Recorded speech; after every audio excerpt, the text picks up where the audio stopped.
അങ്ങനെ ഫൈനലി ഞങ്ങൾ വർക്കല ബീച്ചിലെത്തി. വർക്കല ബീച്ചും കാപ്പി ബീച്ചും തമ്മിലൊരു 6 to 7 കിലോമീറ്റേഴ്സ് ഡിസ്റ്റൻസേ ഉള്ളൂ. ഇവിടെ എത്തിയപ്പോഴാണെങ്കിലോ കടലിലോട്ട് പോകുന്ന എൻട്രി ക്ലോസ് ചെയ്തേക്കുന്നു. കാരണം കടൽ നന്നായിട്ട് കയറിയിട്ടുണ്ട്. മഴയും കാര്യങ്ങളായിട്ടും കടൽ നന്നായിട്ട് കയറിയിട്ടുണ്ട്. സാധാരണ ഇങ്ങനെയല്ല, നമുക്ക് താഴോട്ടൊക്കെ ഇറങ്ങി അടിപൊളി സ്ഥലമാണ്. താഴോട്ടൊക്കെ ഇറങ്ങി നമുക്ക് നടക്കാനും പറ്റും. പിന്നെ ഇവിടെ ഒരുപാട് കടകളുണ്ട്. പക്ഷെ നല്ല കത്തി റേറ്റാണ്, നല്ല റേറ്റാണ്. ചോദിക്കുക ഓരോ കാര്യങ്ങൾ ചോദിക്കുമ്പോൾ നല്ല റേറ്റാണ്.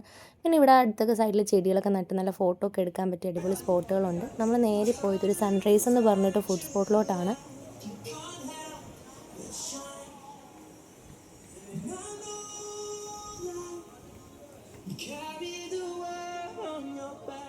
ഞങ്ങൾ ബീച്ചിൽ വരുമ്പോഴൊക്കെ മിക്കപ്പോഴും ഇവിടെ നിന്നായിരിക്കും ഫുഡ് കഴിക്കുന്നത്. നല്ല റെസ്റ്റോറൻറ്റാണ്. 3rd ഫ്ലോറിൽ ഇരുന്ന് കഴിഞ്ഞാൽ നമുക്ക് കടൽ കണ്ട് ഫുഡ് കഴിക്കാം. അങ്ങനെ ഞങ്ങൾ ഓർഡർ ചെയ്തത് ഒരു സീ ഫുഡ് ചോപ്പ് സുയും പിന്നെ ഒരു ക്രീം ചിക്കൻ സൂപ്പുമാണ്. പിന്നെ ഒരു മാംഗോ ഷേക്ക് ഓർഡർ ചെയ്തു. എല്ലാം കഴിച്ച് ഞങ്ങൾ ബില്ലൊക്കെ കൊടുത്ത് നേരെ ഇറങ്ങി. ഇനി തിരിച്ച് വീട്ടിലോട്ടാണ്. അതിൻ്റെ നൈറ്റ് വൈബാണ്. കുറേ പേരിങ്ങനെ ലൈറ്റും കാര്യങ്ങളൊക്കെ വിൽക്കാൻ വെച്ചിട്ടുണ്ട്. വർക്കല പൊതുവെ നൈറ്റ് വ്യൂ ആണ് അടിപൊളി. നൈറ്റാണ് വർക്കല കാണാൻ ഭംഗി കൂടുതൽ. അങ്ങനെ കറക്കമൊക്കെ കറങ്ങി ഇനി നേരെ ഇങ്ങോട്ട്. വീഡിയോ കഴിഞ്ഞു. Bye bye. Bye bye.